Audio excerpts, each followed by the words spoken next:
السلام علیکم ورحمۃ اللہ وبرکاتہ۔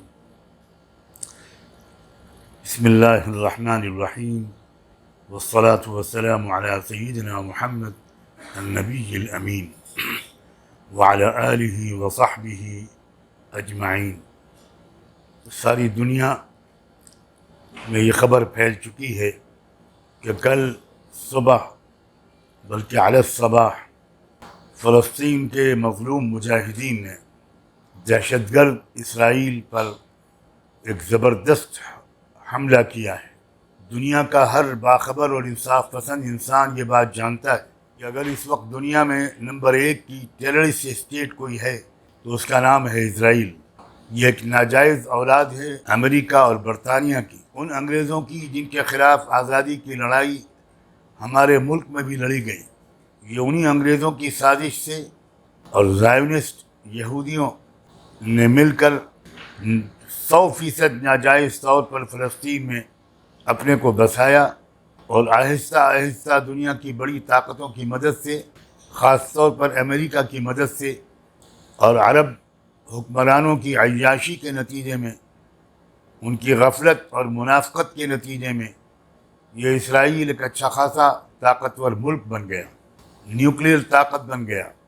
کوئی پابندی اس پر نہیں لگائی گئی، کبھی ویپنس آف میس ڈسٹرکشن کے تحت اس کی کوئی جانچ پڑتال نہیں کی گئی۔ ساری دنیا کی شیطانی طاقتوں نے مل کر اس بچے کو دودھ پلا کر جوان کر دیا۔ یہ مغرور ہو گیا، یہ گھمنڈی ہو گیا، یہ سرکش ہو گیا، یہ دہشت گرد ہو گیا۔ اس نے ہزاروں فلسطینیوں کو جان سے مارا، اور اب تو بات یہاں تک پہنچ گئی ہے اس کی منمانی کی کہ کسی وقت بھی کوئی بھی چند 2-4 یہودی کسی فلسطینی کے آبائی گھر پر بیل بجاتے ہیں اور کہتے ہیں کہ 15 منٹ کا وقت ہے، آپ اس مکان کو خالی کر دیجئے، آج سے یہ گھر ہمارا ہے، اور وہ فلسطینی اگر مزاحمت کرتے ہیں تو اسی وقت ان کو جان سے مار دیا جاتا ہے یا ان کو گرفتار کر کے قید میں ڈال دیا جاتا ہے، 20-30 سال تک وہ جیل میں پڑے رہتے ہیں۔ یہ ہے وہ دہشت گرد اسرائیل۔ مظلوم فلسطینیوں نے بہت صبر کیا، اور میں سلام کرتا ہوں حماس کے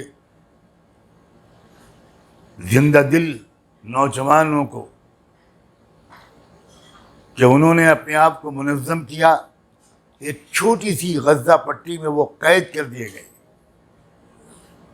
دنیا کی وہ سب سے بڑی اوپن جیل ہے، وہاں کھانے پینے کی چیزیں بھی اسرائیل کی اجازت کے بغیر اندر نہیں آ سکتی، وہاں بچوں کی چاکلیٹ اور دوائیں بھی اسرائیل کی اجازت کے بغیر غزہ پٹی کے اندر داخل نہیں ہو سکتی۔ بے شمار مرتبہ اسرائیل بمباری کر چکا ہے، بے شمار نوجوانوں کو، لڑکوں اور لڑکیوں کو، بوڑھوں کو، بچوں کو شہید کر چکا ہے، مگر اللہ اکبر، یہ ہے فلسطین کی قوم۔ کتنی عظیم ہیں وہ مائیں جنہوں نے ایسے جیالوں کو جنم دیا، کتنے عظیم ہیں وہ استاد، وہ مربی جنہوں نے نوجوانوں کی ایسی تربیت کی۔ دنیا حیران ہے کہ اس حصار میں رہ کر انہوں نے کیسی عسکری تربیت حاصل کی، کیسے راکٹ اور میزائل بنائے۔ دنیا نے کل سے وہ ویڈیو بھی دیکھے ہیں، 20 بے شمار ویڈیو، جس میں وہ نام نہاد بہت بڑی طاقت اسرائیل کے لوگ چوہوں کی طرح بھاگ رہے ہیں، چیخ رہے ہیں، چلا رہے ہیں۔ یہ بزدل قوم ہے، دو شیطانی طاقتوں کے سہارے دہشت گرد بن گئی۔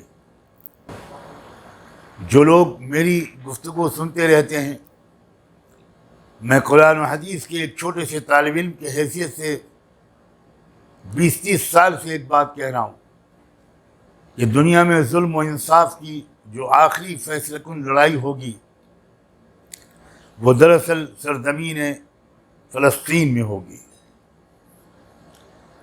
اس میں مجھے کوئی شک نہیں ہے، جتنا یقین مجھ کو اسلام کی صداقت اور رحمت دو عالم صلی اللہ علیہ وآلہ وسلم کی نبوت اور رسالت پر ہے، اور اس بات پر ہے کہ قرآن کا ایک ایک حرف برحق ہے، اتنا ہی یقین اس بات پر ہے کہ ظلم و انصاف کا جو آخری فیصلۃ المعرکہ ہوگا وہ اسی سرزمین پر ہوگا، اور اس فیصلۃ المعرکے کا وقت دن بدن بڑی تیزی سے قریب آ رہا ہے، اور جو کچھ ہم دیکھ رہے ہیں سن رہے ہیں یہ سب اس کی علامتیں اور آثار ہیں۔ یہ صبح روشن کی صبح صادق ہے، اس لیے میں تمام مسلمانوں سے، مردوں اور عورتوں سے، بوڑھوں جوانوں سے، چھوٹے چھوٹے بچوں سے بھی یہ گزارش کر رہا ہوں کہ ہم یہاں بیٹھ کر اور کچھ نہیں کر سکتے۔ ہم خود ایک ایسی ریاست میں ہیں جہاں روز ظلم کے نئے ریکارڈ توڑے جا رہے ہیں۔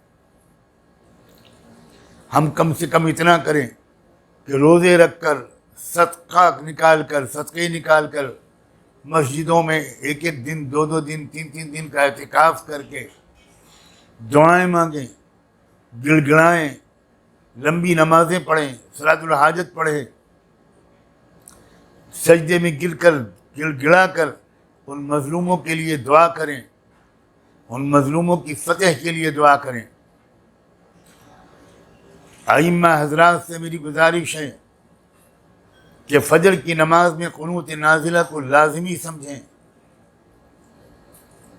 اب تو کوئی گنجائش ہی نہیں ہے اس بات کی کہ ہم فجر کی نماز میں بھی قنوت نازلہ نہ پڑھیں۔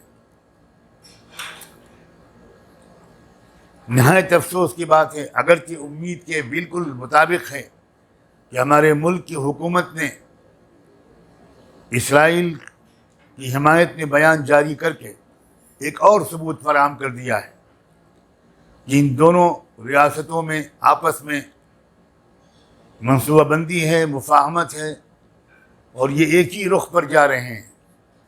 اسلام اور مسلمانوں سے دشمنی بالکل اسی طرح ان دونوں قوموں پر صادق آ رہی ہے جو قرآن نے پہلے کہا تھا، وَلَتَجِدَنَّ أَشَدَّ النَّاسِ عَدَاوَةً لِلَّذِينَ آمَنُوا الْيَهُودَ وَالَّذِينَ أَشْرَكُوا۔ لیکن بہرحال ہم اپنے وطن کے خیر خواہ ہونے کی حیثیت سے اپنے حکمرانوں کو اور تمام لوگوں سے یہ کہتے ہیں کہ آپ ذرا غور کریں، خدا کے لیے غور کریں۔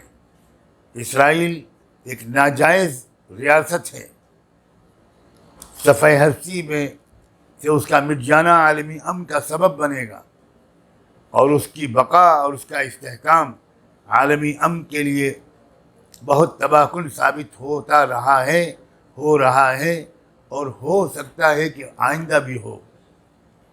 مسجدوں میں لوگ دعائیں کریں، اجتماعی دعاؤں کا اہتمام ہو، اور جس طرح بھی ہم اظہار یکجہتی کر سکیں کریں۔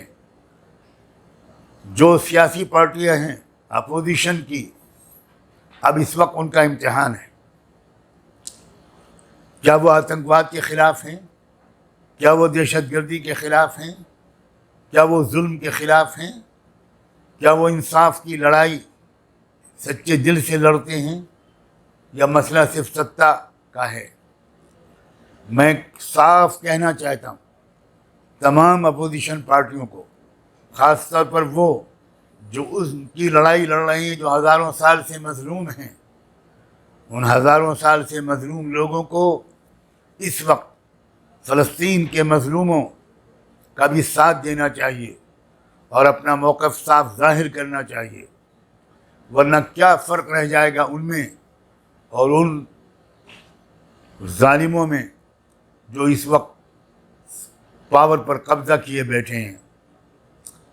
بس میں چاہتا تھا کہ ایک ذمہ داری ادا کر کے کسی حد تک میں اپنے دل کو بھی تسکین دے سکوں اور آپ سب کو متوجہ کر سکوں۔ مجھے امید ہے کہ بہت سنجیدگی سے آپ میری گزارش پر غور بھی کریں گے اور عمل بھی کریں گے۔ نوجوانوں، بچوں سے بھی کہتا ہوں، بچیوں سے بھی کہتا ہوں، نوجوان لڑکیوں سے کہتا ہوں اپنی آنچل پھیلا کر دعائیں کریں۔ ان کی بہنیں وہاں پر اس وقت کس ظلم کا شکار ہیں اور کس بہادری کے ساتھ اس ظالم طاقت کا مقابلہ کر رہی ہیں۔ اللہ تعالی ہم سب کو اپنی ذمہ داریاں ادا کرنے کی توفیق عطا فرمائے۔ آپ نے میری گزارشات کو سنا، میں آپ کا شکر گزار ہوں اور آپ کی دعاؤں کا سائل ہوں۔ والسلام علیکم ورحمۃ اللہ وبرکاتہ۔